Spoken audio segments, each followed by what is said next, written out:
नाज़रीन, कौम को मुबारक हो, कप्तान जीत गया। पीडीएम का खुफिया मुका बेनकाब इलेक्शन का ऐलान हो गया। इलेक्शन कमीशन के हीले बहाने नून लीग के किसी काम न आए। इमरान खान को 7 महीनों की मेहनत का फल मिल गया। पीडीएम टूट फूट का शिकार। लंदन में बैठे नवाज शरीफ की सारी ख्वाहिशों पर पानी फिर गया। शहबाज शरीफ खान फोबिया में मुब्तला। कप्तान को फिर गिरफ्तार करने का प्लान बना लिया। खान का भी ईंट का जवाब पत्थर से देने का ऐलान। मरियम नवाज की कारस्तानियां शहबाज शरीफ को महंगी पड़ गयी। यके बाद दीगरे कप्तान को खुशखबरियां मिलने लगी। खिलाड़ी तब्दीली को वोट देने के लिए बेताब। राना सनाउल्लाह की गिदड़ भभकियां नवाज शरीफ के गले पड़ गईं। एस्टेब्लिशमेंट का इमरान खान को बड़ा पैगाम। खुफिया इदारों ने भी इत्तेहादी हुकूमत का साथ छोड़ दिया। वीडियो में आगे चलकर बताएंगे कि लॉन्ग मार्च के खौफ से शहबाज शरीफ ने तहरीक इंसाफ के खिलाफ कौन सी बड़ी प्लानिंग कर ली है और इलेक्शन कमीशन ने इंतखाबात के लिए कौन सी तारीख दी है। नाज़रीन, तब्दीली आ नहीं रही, तब्दीली आ गई है। कप्तान का कौम को बड़ा पैगाम। इलेक्शन कमीशन ने खान के आगे घुटने टेक दिए। चीफ इलेक्शन कमिश्नर ने शहबाज शरीफ के अहकामात को रद्दी की टोकरी में डाल दिया। कप्तान सुरखरू इंतखाबात का ऐलान हो गया। शहबाज शरीफ की नींदें हराम। नवाज शरीफ का पाकिस्तानी सियासत में बैक अगेन का ख्वाब अधूरा रह गया। शहबाज शरीफ का भी सियासी मुस्तकबिल दाव पर लग गया। पीडीएम का वजूद खतरे में पड़ गया। एस्टेब्लिशमेंट ने फिर खान का हाथ थाम लिया। लॉन्ग मार्च कामयाब होगा। खुफिया एजेंसियों ने इमरान खान को यकीन दहानी करवा दी। खान की तहरीकें इत्तेहादी हुकूमत के गले की हड्डी बन गयी। जरदारी भी पीडीएम को चकमा देने की साजिश करने लगे। फजलुर रहमान का भी इत्तेहादी हुकूमत से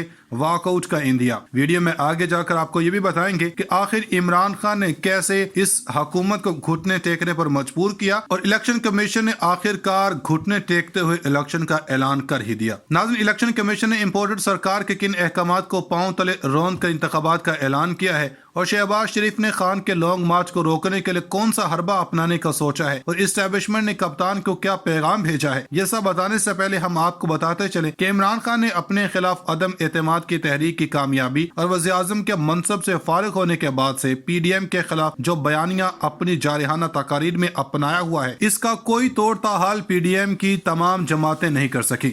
यही वजह है कि अब मुल्की इदारे भी खान साहब के बयानिए की तौसीक करने लगे हैं। इमरान खान ने अपने हर जलसे हर तकरीर में पीडीएम को खरी खरी सुनाई है। अब कल ननकाना साहब में जलसे के दौरान भी इमरान खान ने पीडीएम को आड़े हाथों लिया और कहा कि मेरे साथ दुश्मनों वाला सलूक किया जा रहा है। चोर मुझे गंदा करने के लिए डीप फेक वीडियोस तैयार कर रहे हैं। मैं अदालत में जा रहा हूं। हमारी हुकूमत को बैरूनी साजिश के तहत गिराया गया। मुझे हटाकर इनके जूते पालिश करने वाले नौकर को लाया गया। हुकूमत का शुक्रगुजार हूँ। साइफर का मामला दोबारा उठा दिया। साइफर मामले पर कमीशन ये हुकूमत नहीं बना सकती, ये तो खुद साजिश का हिस्सा थे। साइफर के मामले पर क्रेडिबल जजेस पर कमीशन बनना चाहिए। मेरा सिर्फ हुकूमत से एक ही मुतालबा है कि आम इलेक्शन करवाए जाएं। और अब ताज़ा तरीन इतलात ये हैं कि इंतखाबात से मुतालिक इलेक्शन कमीशन ने बड़ा ऐलान कर दिया है। चीफ इलेक्शन कमिश्नर की ज़ेर सदारत इलेक्शन कमीशन का अहम इजलास हुआ। इजलास में चारों सूबाई इलेक्शन कमिश्नर समेत आला हुकाम ने शिरकत की। इसी के इजलास के बाद जारी इलामी में कहा गया कि इदारा इंतखाबात के लिए तैयार है। कौमी असम्बली और सूबाई हल्कों के इंतखाबात 16 अक्टूबर को ही होंगे, जबकि कराची के तमाम इजला में भी बल्दियाती इंतखाबात अपने मुकर्रर वक्त पर ही होंगे। दूसरी जनब फवाद चौधरी ने ज़िमनी इंतखाबात करवाने के इलेक्शन कमीशन के फैसले को दबाव का नतीजा करार दे दिया। कहते हैं इलेक्शन कमीशन ने मीडिया के दबाव पर ज़िमनी और बल्दियाती इंतखाबात करवाने का फैसला किया है। हुकूमत ज़िमनी और बल्दियाती इलेक्शन करवाने के लिए तैयार ही नहीं थी। इसके बावजूद इलेक्शन कमीशन ने इंतखाबात के इनेकाद का फैसला किया है। नाज़रीन, अब आपको बताते चले कि इमरान खान ने इम्पोर्टेड हुकूमत के लिए आगे कुआं पीछे खाई वाली सूरत हाल पैदा कर दी है। अब इलेक्शन के ऐलान के बाद भी शहबाज शरीफ अपने काले करतूतों से बाज नहीं आ रहे और खान को नाकाम करने में जटे हुए हैं और खुद साख्ता बनाए गए झूठे बेबुनियाद केसेस को बुनियाद बनाकर इमरान खान को फिर गिरफ्तार करने का मंसूबा बना लिया है। मीडिया रिपोर्ट्स के मुताबिक FIA कारपोरेट बैंकिंग सर्कल ने चेयरमैन तहरीक इंसाफ इमरान खान समेत 11 अफराद के खिलाफ फॉरेन फंडिंग केस का मुकदमा दर्ज कर लिया। FIR के मुताबिक मुलजिमान ने फॉरेन एक्सचेंज एक्ट की खिलाफ वर्जी की। मुलजिमान निजी बैंक अकाउंट के बेनिफिशरी हैं। मुकदमे में सरदार अजहर तारक, सैफुल्लाह नियाजी, सैयद यूनस, तारिक शेख, तारिक शफी नामजद हैं। FIR के मतन में कहा गया कि तहरीक इंसाफ को निजी बैंक में अकाउंट था। निजी बैंक का मैनेजर भी मुकदमे में शामिल किया गया। नया पाकिस्तान के नाम पर बैंक अकाउंट बनाया गया। बैंक मैनेजर ने गैर कानूनी अकाउंट ऑपरेट करने की इजाजत दी। अकाउंट में अबराज ग्रुप ऑफ कंपनी से 21 लाख डॉलर आए। तहरीक इंसाफ ने आरिफ नकवी का इलेक्शन कमीशन में बयान हल्फी जमा करवाया। अबराज ग्रुप कंपनी ने तहरीक इंसाफ के अकाउंट में पैसे भेजे। बयान हल्फी झूठा और जाली है। वोटन क्रिकेट क्लब से 2 मजीद अकाउंट से रकम वसूल हुई। निजी बैंक के सरबराह ने मुश्तबा गैर कानूनी तफसीलात में मदद की। कहा जा रहा है कि साबिक वज़ीर-ए-आज़म इमरान खान को फॉरेन फंडिंग केस में गिरफ्तार किए जाने का इम्कान था, मगर अब खबरें सामने आ रही कि इमरान खान की इस्लामाबाद हाई कोर्ट से इस केस में जमानत मंजूर हो चुकी है और राना सनालो की वजारत दाखिला ने इमरान खान के खिलाफ मुकदमा दर्ज करने का हुक्म दिया था। हुकूमत इमरान खान को गिरफ्तार करने या घर पर नजरबंदी करने पर गौर कर रही है, जो अब इस्लामाबाद हाई कोर्ट के हुक्म के बाद हुकूमत के राना सनाला के तमाम जो ख्वाब हैं वो अधूरे रह गए। नाज़रीन, अब आपको बताएं कि इम्पोर्टेड हुकूमत इस हद तक खान फोबिया का शिकार हो गई है कि अवाम को महंगाई और सैलाब से रिलीफ देने के बजाय इमरान खान को हराने में लगे हैं। ताज़ा मीडिया रिपोर्ट्स में यह बात मंजर-ए-आम पर आई है कि हुकूमत ने खान के लॉन्ग मार्च से निमटने के लिए 14 करोड़ की ग्रांट मंजूर की है। इस हवाले से विफाकी वज़ीर दाखिला राना सनाला कहते हैं, किसी सियासी जमात या मुसल्लह जत्थे को विफाक पर हमला आवर होने की इजाजत नहीं देंगे, हर हथकंडा अपनाएंगे। वजारत दाखिला में तहरीक इंसाफ के मुमकिन लॉन्ग मार्च और अमन व अमान से मुतल्लिक इजलास हुआ, जिसकी सदारत वज़ीर दाखिला राना सनाला ने की। इजलास में PTI के विफाक पर मुमकिन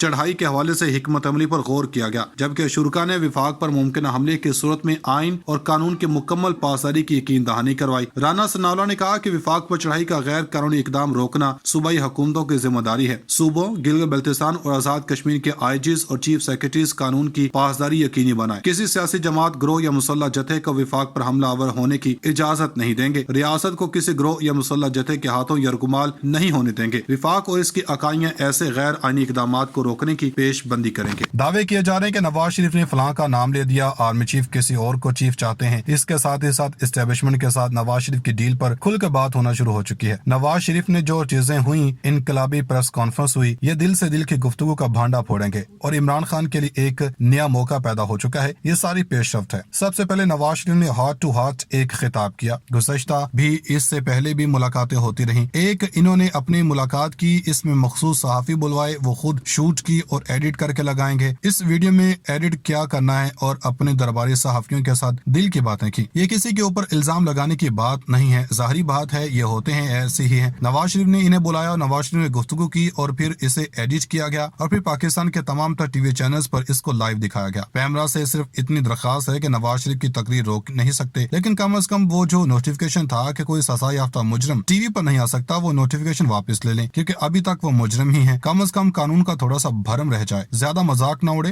थोड़ा उड़ जाए, क्योंकि डील तो हो चुकी है। अब नवाज शरीफ ने ये बात की कि मुझे तो ताहयात नाहल कर दिया गया, अब कानून पर सोचा जा रहा है। सजा याफ्ता मुजरिम सुप्रीम कोर्ट को डिस्कस कर रहा है। और इससे पहले जब इनकी तकरीर बंद हुई थी, उस वक्त भी वो पाकिस्तान के इदारों, आर्मी चीफ और DG ISI को मुर्द इल्जाम ठहरा रहे थे। फवाद चौधरी ने कहा कि हार्ट टू हार्ट जो है वो कैसे कर सकते हैं, जबकि इनकी एस्टेब्लिशमेंट के साथ डील हुई है। फवाद चौधरी एक ही पर्सन है, वो इमरान खान की किचन कैबिनेट या इनके वो चंद यार हैं, उनमें से एक हैं, इस पूरे मामले के अंदर मौजूद हैं। तो फवाद चौधरी की तरफ से ये बात करनी बहुत अहमियत रखती है। अगर हम पूरे सिनेरियो को देखें तो जाहिर बात है NRO2 की तकमील है, वो इस वक्त ही होनी है जब नवाज शरीफ में वापस आना है। इनके सहाफी प्रेशराइज कर चुके हैं कि अब शहर दस्तूर पर कानून को डंडा चलाया, इनकी करप्शन की दास्तानें एक्सपोज होंगी। ये सारी चीजें किसके बहा पर हो रही हैं? अब वही जाहिर बात है कि इसी तरह अंधेर नगरी चौपट राज है। ये देश वाकई अंधे लोगों का है।